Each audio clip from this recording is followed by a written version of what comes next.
मैं वासुदेव रावत सरस्वती विद्या मंदिर inter college महुआ से फिजिक्स विषय को लेकर आपके समक्ष उपस्थित हूँ।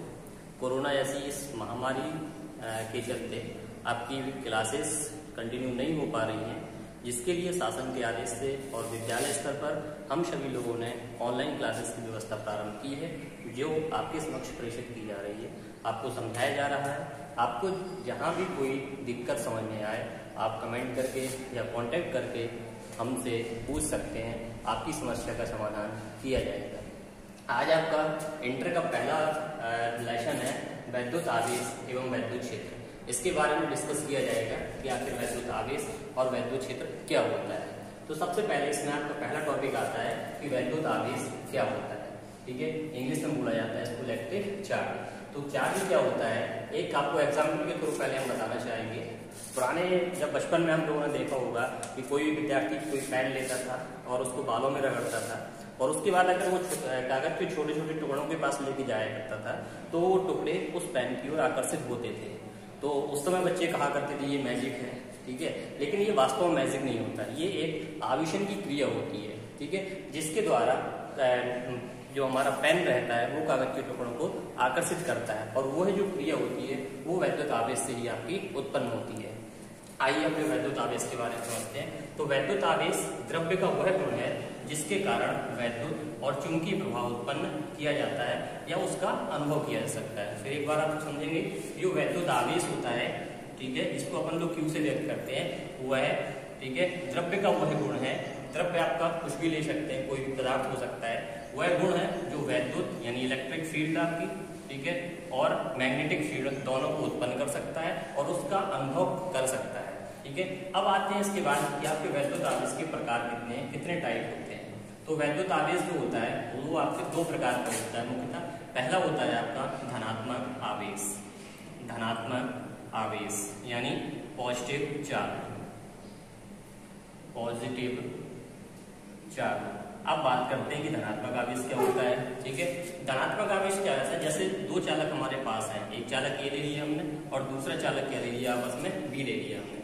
जब इन दोनों चालकों को अगर आपस में रगड़ा जाता है तो एक चालक से इलेक्ट्रॉन निकलते हैं और दूसरे चालक पर ट्रांसफर हो जाते हैं। ठीक है, तो जो चालक इलेक्ट्रॉनों को त्यागने की प्रवृत्ति रखता है, या ये कह सकते हैं जो चालक इलेक्ट्रॉनों को डोनेट करता है, उस चालक पर आवेश की मात्रा धनात्मक हो जाती है, यानी उस पर धनावेश उत्पन्न हो जाता है। ठीक है, इसके विपरीत जो चालक हमारे इलेक्ट्रॉनों को ग्रहण करता है, ठीक है, यानी जिसकी प्रवृत्ति इलेक्ट्रॉन ग्रहण करने की होती है, ठीक है, उस पर आवेश की मात्रा या आवेश की प्रकृति ऋणात्मक हो जाती है। ठीक है, यानी यहाँ से आप ये भी समझ सकते हैं कि आवेश हमारे दो प्रकार के होते हैं, एक धनात्मक आवेश और दूसरा आपका होता है ऋणात्मक आवेश।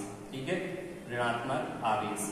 अब दोनों के बारे में भी आपको डिस्कस दोबारा कर देते हैं। धनात्मक आवेश क्या कहता है, वह चालक जो इलेक्ट्रॉन त्यागने की प्रवृत्ति रखता है, तो उस पर चालक पर उसकी प्रगति क्या हो जाती है, धनात्मक हो जाती है। ठीक है, और इलेक्ट्रॉन त्यागने के कारण उस पर अगर आपसे कोई कहे कि इलेक्ट्रॉनों की क्या होती है, तो वहां इलेक्ट्रॉनों की कमी उत्पन्न हो जाती है। ये आपको याद कर रखना है, ध्यान देना है। और जो चालक हमारे इलेक्ट्रॉनों को ग्रहण करता है, उसके पास इलेक्ट्रॉनों की क्या हो जाती है, अधिकता हो जाती है।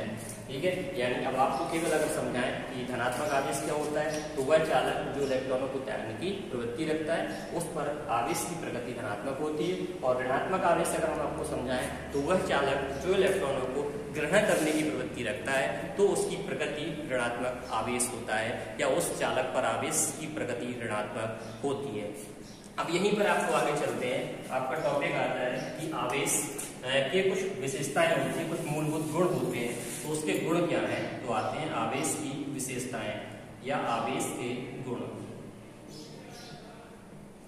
आवेश के गुण, तो आवेश का जो पहला गुण होता है कि आवेश जो होता है वो हमें संरक्षित रहता है। ठीक है, यानी आवेश आपका संरक्षित रहता है, यानी ये कह सकते हैं आवेश संरक्षण नियम का पालन करता है। यानी आवेश को ना तो उत्पन्न किया जा सकता है और ना ही नष्ट किया जा सकता है, केवल एक चालक से दूसरे चालक में स्थानांतरित किया जा सकता है। ठीक है, अब आवेश की दूसरी विशेषता होती है कि समान आवेश जो होते हैं वो एक दूसरे को प्रतिकर्षित करते हैं। ठीक है। समान आवेश यानी अगर आपके पास प्लस और प्लस चार्ज होंगे तो वो एक दूसरे के आपको प्रतिकर्षित कर देंगे, और माइनस माइनस भी होते हैं तो भी वो एक दूसरे को प्रतिकर्षित करते हैं, और विपरीत प्रकृति के आवेश अगर आपके पास हैं तो वो आपको आकर्षित करते हैं। यानी दूसरी विशेषता होती है कि समान आवेश एक दूसरे को आकर्षित करते हैं, अट्रैक्ट करते हैं, और विपरीत प्रकृति के आवेश एक दूसरे को प्रतिकर्षित करते हैं। ये आपके दो विशेषताएं हैं इसकी। एक तीसरी विशेषता आती है जो बहुत ही मोस्ट है, और वो होती है अपना आवेश का क्वांटीकरण। तीसरी आपकी जो विशेषता है आवेश का क्वांटीकरण।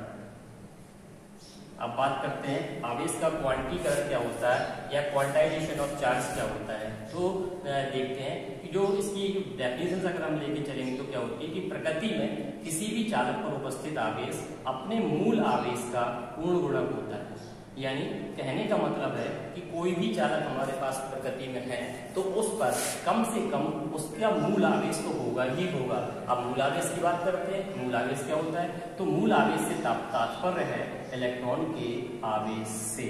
यानी प्रकृति में जो भी चालक हमारे पास हैं उसमें कम से कम इलेक्ट्रॉन के आवेश के बराबर तो चार्ज होगा ही होगा। यानी यहाँ से एक फॉर्मूला आपका निकल के आता है Q बराबर Ne या प्लस Ne आता है, ठीक है। Q आपका जो होता है वो कहलाता है चालक पर आवेश, ठीक है। यानी चालक पर आवेश Q बराबर हो जाएगा प्लस माइनस Ne। अब यहाँ बात करते हैं कि कौन क्या होता है यार, तो Q तो आपको बता ही चुके हैं कि चालक पर आवेश होता है। बात करते हैं कि N क्या है, तो N होती है चालक पर उपस्थित इलेक्ट्रॉन की संख्या। यानी हमारा जो चालक हमने लिया है उस पर कितने इलेक्ट्रॉन उपस्थित हैं। अब बात करते हैं E क्या है, तो E अभी हमने बताया कि इलेक्ट्रॉन का आवेश होता है, इलेक्ट्रॉन का आवेश।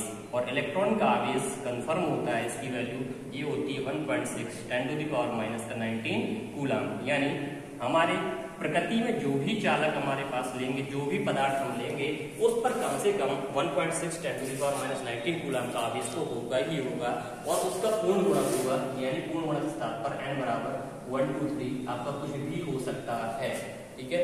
ये आपका आवेश के बारे में आ गया। अब ये आवेश से रिलेटेड आपका एक और टॉपिक आता है कि आवेशन क्या होता है। आवेशन क्या होता है, आवेशन, और इसको इंग्लिश में बोलते हैं आपका चार्जिंग। आवेशन क्या होता है इसको